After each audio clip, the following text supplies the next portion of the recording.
Hi, everyone. My name is Cassidy, and I'm 15. I have my best friend, Angela.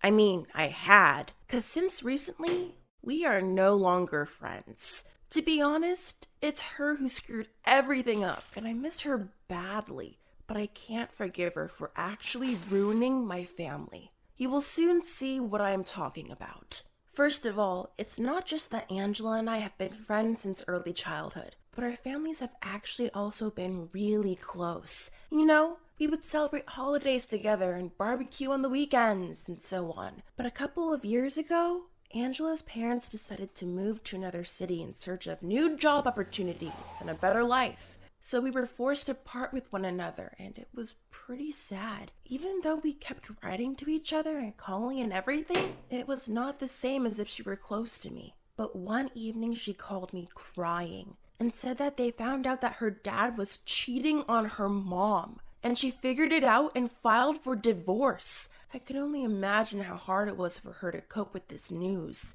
We were on the phone like the whole night, and I was really trying to be supportive. I tried to imagine my own reaction if one day my parents would decide to divorce, and I thought that it would probably be the hardest and most unfair thing in the world. But you can't have the good without the bad, you know? And soon after that night-long talk, Angela called me to say that she and her mom decided to come back to our town and to their old life. Oh, this was really exciting.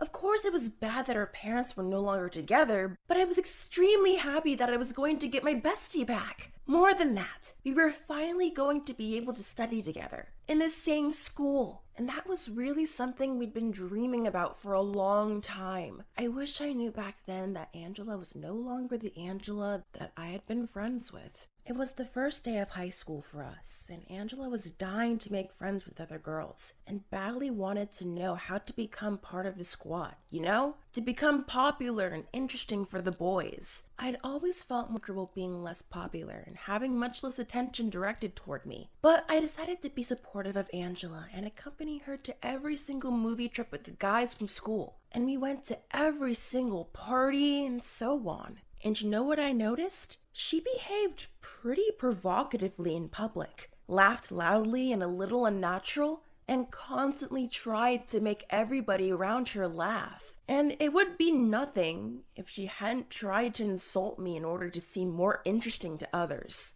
I'll be more specific here. Once, during another party at our classmate's house, I found Angela surrounded by a group of gossip, and they were definitely having fun together. I thought she might be telling a joke or something, but as soon as I approached them, I heard her telling an embarrassing story from her past. Once, a few years ago, I first met Angela's cousin Rod. He was a little bit older than me and was totally into boat racing. So he was tall and really strong. Oh, and really handsome. He was just the embodiment of the Prince Charming fantasy for me, so to speak.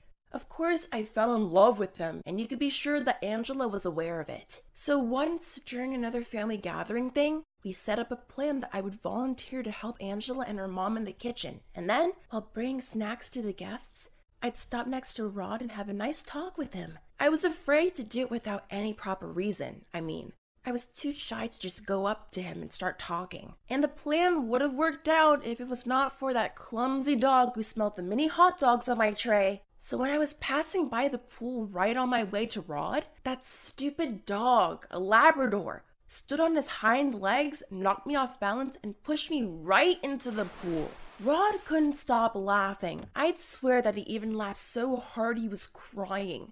I have never been that embarrassed in my life. Of course, I made Angela promise that she would never ever tell a soul about that. And now, guess what? She had told every single detail of that day to those girls, so that when it came up, they were not only giggling at me, but one of them even made a few comments about it, and even tried to act out the very situation of me falling down into the pool, which she, I guess, thought was even more humiliating than the story itself. Oh, I definitely saw in their eyes how impressed they were about Angela's funny little stories and how she herself was so satisfied with this attention. Well, this kinda irritated me back then, but as soon as Angela noticed me and understood that I'd heard everything she was saying, she gave me that begging look as if she were trying to tell me to shut up. Then she immediately grabbed my elbow, drew me aside, and begged me for forgiveness. She said she was really enjoying all the attention, and that she decided that a tiny piece of outdated information wouldn't hurt and promised to never do it again.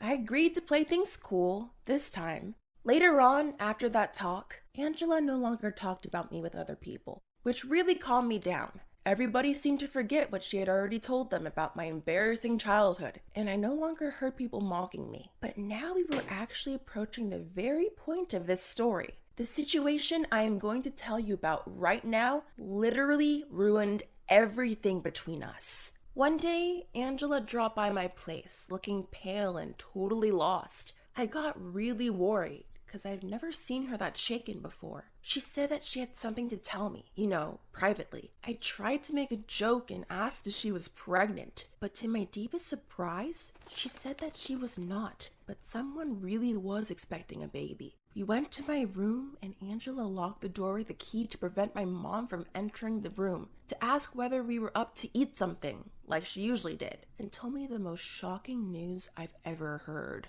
Angela was at home when her mom's cell rang, and since it was lying next to Angela, she decided to look and see who was calling, and surprisingly found my dad's name on the display. She decided to pick it up and say that her mom was somewhere outside and that she was going to bring her the phone. But even before she had a chance to say a word, my dad began whispering rapidly something about the pregnancy and that he was really happy to hear that and stuff. Then he urgently hung up the phone as if he no longer had time to speak, and right at that moment, Angela's mom walked in. Angela demanded an explanation and her mom was apparently caught off guard, so she had nothing to do but to admit that she had been having an affair with my dad ever since they moved back into our town, and that now she was in her 6th week of pregnancy, and he promised to leave his family, which meant my mom and I for her. Of course this news was really shocking. I couldn't believe what Angela had just said, and I was sitting there trying to figure out whether she and everything she just told me was real. Cause,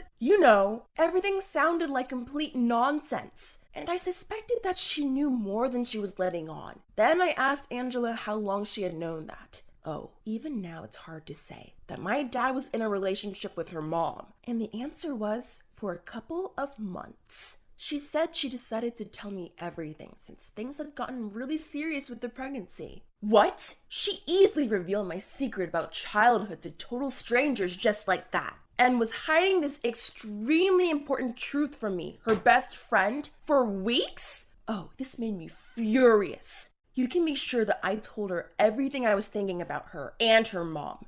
She kept saying that she was really sorry and even started to cry, but I just kicked her out of my house.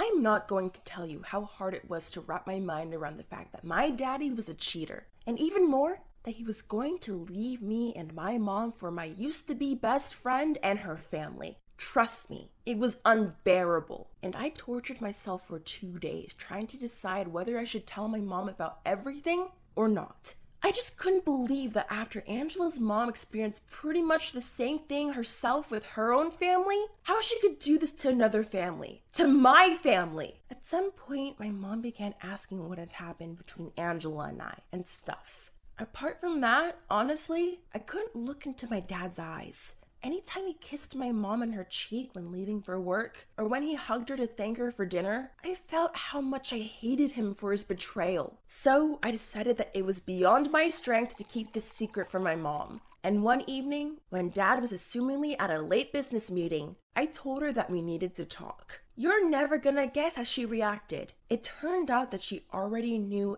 everything, and that she and my dad were in counseling right now, and both of them were willing to save their family. I mean, our family. They were just keeping everything a secret from me, to keep me from being worried. Now, this time, I really felt betrayed. It turned out that I was literally the only one who knew nothing about what was going on inside my own family, and it was more than offensive. I ran out of the house and felt that I strongly needed somebody to be there for me, to calm me down and to tell me that everything was gonna be okay. Problem is that the only person I used to have for that was Angela, with whom I'm still really angry.